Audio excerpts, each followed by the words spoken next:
The RV Show USA is brought to you by Rockwood, building better RVs, making smarter RVers. In this Ask the Manufacturer segment, I'm going to begin with a very direct question for Carl Miller. It was submitted by one of our listeners, a gentleman named Philip, who's an RVer from Missouri. Cancel and a dealer because they're just about bad RV dealers? Bad apple? I mean, do manufacturers ever do that? Say, you know what, we're getting too many complaints. You guys, we're done. I mean, does that happen? Or it would seem like to me it would happen. I don't hear about it, but what about that? It does happen. I mean, not every relationship can be 100%. Not every relationship can work out. And usually when it gets to that point, whether it's servicing the customers or how sales are done or just there's a number of different factors into it.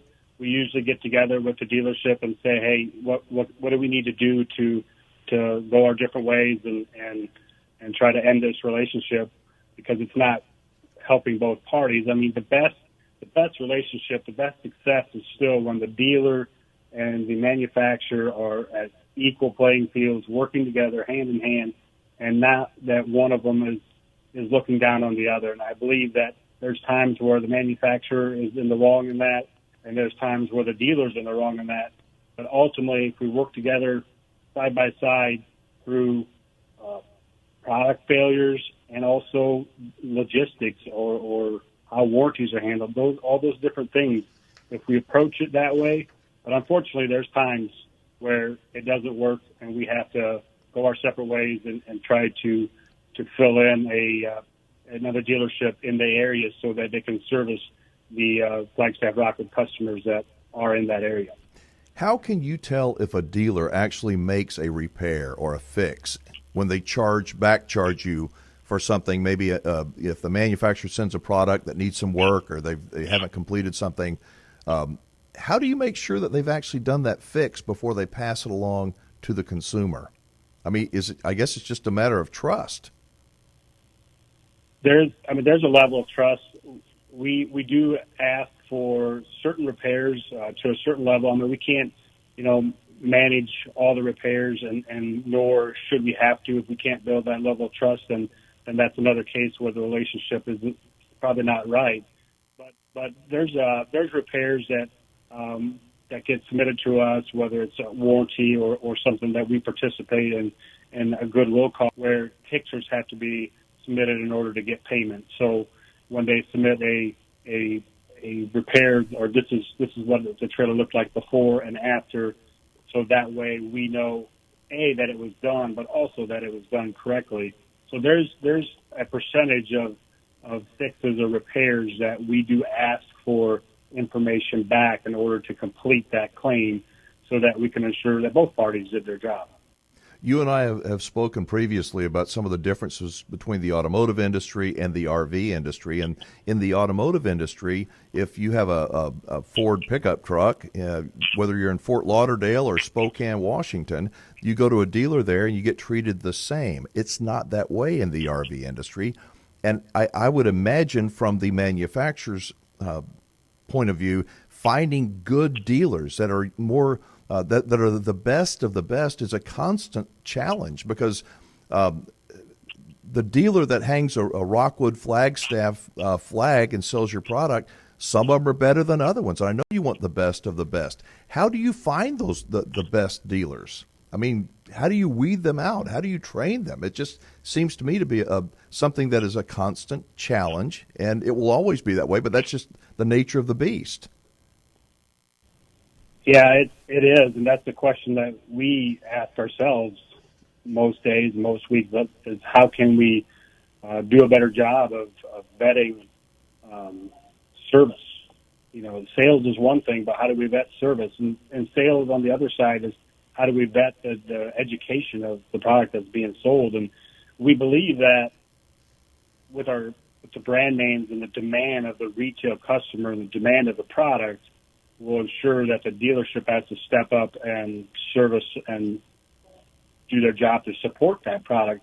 But there's times where we pick a partnership and it wasn't the best partnership for us, and we have to figure out a way to either ascend that partnership and get them to where we feel like they should be to service the customer, or we have to part ways and find a new partner.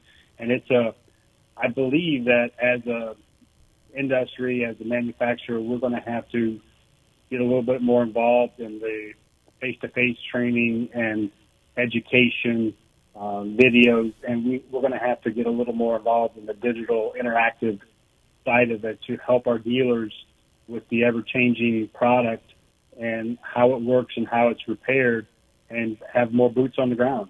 And that is something we're still trying to figure out. I'm not trying to make any dealer upset with me, I promise, but it would seem like to me that it's almost almost a license to steal a little bit. Not a lot, just a little bit. If the dealer can say, hey, this was wrong or that was wrong, and kind of ding away back at a manufacturer, and the manufacturer, you want to trust your dealer. There's a level, probably a percentage that you go, hey, something doesn't smell right here. But that when the dealer doesn't make the unit campground ready or close to it, I think that when they blame the manufacturer, you should not be the blame. The dealer should have caught those major problems. Certainly there's going to be little things that need to be tweaked and done that everybody goes through on their shakedown trip. But good grief, on some of these major things that we hear about, I just don't think the manufacturer should be held 100% responsible. But I see the lawyers, and here's the other thing. The lawyers look and they go, okay, let's see, who we're going to sue? We're going to sue this little dealer over here, or that great big company. Well, it's not the big company's problem. I mean, it's their problem, but it's not their fault because the dealer didn't do their job. You know, I want to tell Carl thank you. I appreciate so much for him being a sounding board for taking part in the conversation. Education of the consumer is so important. There's so much misinformation that's being spread around. Does the RV industry have issues? Is there room for improvement? Do I think that the RV industry as a whole needs to look at the whole landscape and make some major adjustments to improve quality, customer satisfaction? Heck yeah, I do. And I think that some of the companies are making great improvements in not just improving quality, but in better educating their dealers and consumers like Rockwood Flagstaff's doing. I do have a few words for those who are on social media proclaiming that all RVs are trash. All RV dealers are crooks. These segments are nothing but a sales pitch. You are wrong. You are. By the way, if RVs are so god-awful, as some cyber cowboys try and tell you, why are they RVers anyway? I mean, they could vacation in a hotel or an Airbnb or stay in a cabin or a tent. Why are they RVing if it's all that bad? From my perspective, and Carl hit on it, education is so important. Education of dealers and of consumers. And yes, manufacturers must improve the quality of RVs that they send to dealers. Tell you what, if I was a dealer and I was carrying a line of RVs that were being delivered to me with constant problems, I'd have a talk with the manufacturer. They'd either straighten up or I'd be looking for a replacement brand, that's for sure. But you know what? There's a problem with that too. When you look at the RV industry as a whole, it's very much in need of some major changes. At least that's my view. Generally speaking, warranty times are too short. Too many exclusions. Repair event cycle time too long. The PDIs being performed by sleazy dealers can be pathetic. And sometimes a sleazy dealer shoves an RV out to their customer that's nowhere near campground ready. So yes, the industry needs to make some changes, major changes. The good news, some brands are already doing it. Leading the way is Rockwood, Flagstaff. Both brands are solid, and the people that run them are helping lead the rest of the industry to where all RVs are built better, dealers are more reputable, and consumers are better educated. So things are a-changing. Maybe not as fast as you'd like, or I'd like, but they are changing.